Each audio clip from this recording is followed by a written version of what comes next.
Le don d'organes, c'est transmettre la vie en offrant des organes à quelqu'un qui en a besoin. On ne peut pas greffer des organes sans don. Les deux sont indissociables. La greffe, ça va être le traitement de choix de certaines pathologies quand il n'y a pas d'autre solution, lorsqu'un organe est défaillant et qu'on va avoir besoin de le remplacer par un autre qui fonctionne bien. La greffe d'organes reste un super traitement, mais malheureusement, il n'y en a pas assez pour tout le monde. Actuellement en France, 24 000 personnes sont sur une liste d'attente de greffe d'organes et en moyenne 6 000 personnes vont pouvoir être greffées par an. La greffe d'organes, ça sauve des vies.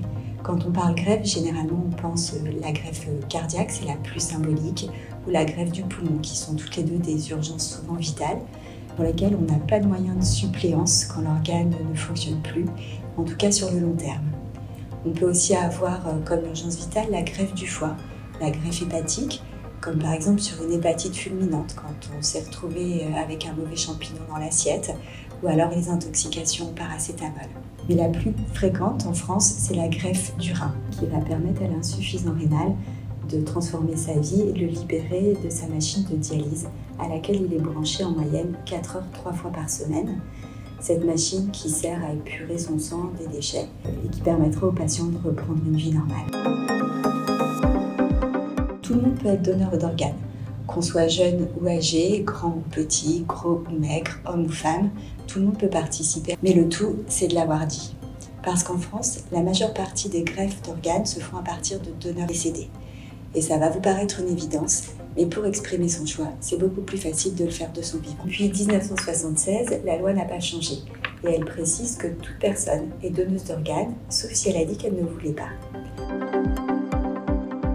À Niort, la coordination du don d'organes, c'est une petite équipe composée de 2 infirmiers et de moi comme médecin de coordination.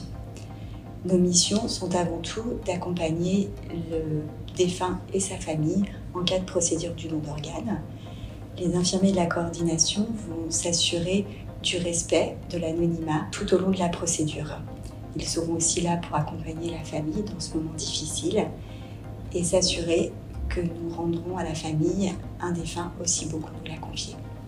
Nous avons aussi un rôle d'information, que ce soit auprès du grand public ou au niveau des professionnels de santé. Sur l'hôpital de Niort, le don d'organes représente en moyenne 6 patients qui vont être prélevés par an, ce qui représente en moyenne 15 à 20 greffes par an, soit 15 à 20 vies sauvées.